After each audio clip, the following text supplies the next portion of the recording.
मध्य प्रदेश के दतिया जिले में रतनगढ़ मंदिर में हुई भगदड़ में मरने वालों की संख्या 110 से ज्यादा पहुंची। 100 से भी ज्यादा लोग हुए घायल। राज्य सरकार ने मामले की न्यायिक जांच के आदेश दिए। प्रधानमंत्री डॉक्टर मनमोहन सिंह ने रतनगढ़ मंदिर भगदड़ में मरे लोगों के प्रति शोक प्रकट किया। मध्य प्रदेश के मुख्यमंत्री शिवराज सिंह चौहान ने कहा है कि रतनगढ़ मंदिर में कल भगदड़ की घटना की जांच समिति अगले 2 दिनों में गठित कर दी जाएगी। उन्होंने बताया कि जांच समिति अगले 2 महीनों के अंदर अपनी रिपोर्ट राज्य सरकार को सौंप देगी। कांग्रेस ने दतिया में हुए दुखद हादसे पर मध्य प्रदेश के मुख्यमंत्री शिवराज सिंह चौहान के इस्तीफे की मांग की है।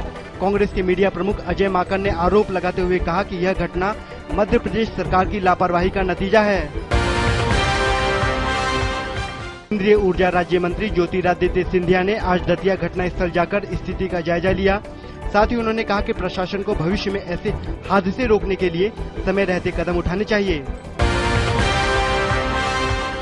भाजपा नेता मुख्तार अब्बास नकवी ने मध्य प्रदेश के दतिया के मंदिर में हुए हादसे पर कांग्रेस पर राजनीति करने का आरोप लगाया है। भाजपा नेता ने घटना को बताया दुर्भाग्यपूर्ण।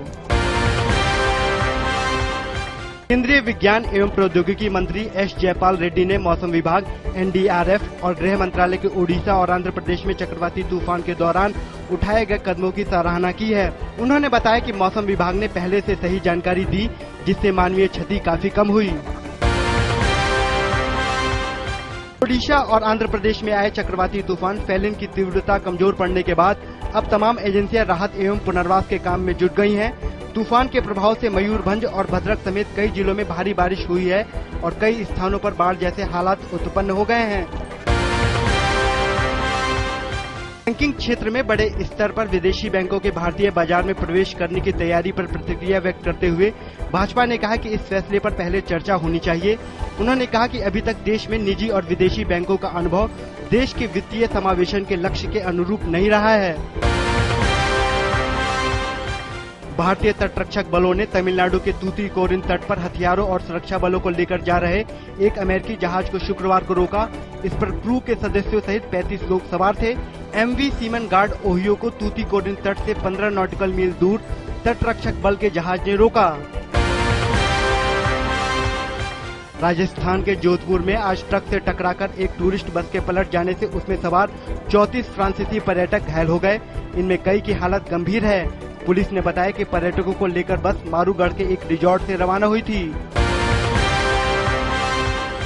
बांग्लादेश क्रिकेट टीम के ऑलराउंडर खिलाड़ी सोहाग गाजी पहले क्रिकेटर बन गए हैं जिन्होंने अपने पहले टेस्ट मैच में शतक और विकेट की हैट्रिक लेने का कारनामा कर दिखाया है। गाजी ने ये कारनामा न्यूजीलैंड के खिलाफ चिटगोंग टेस्ट में किया।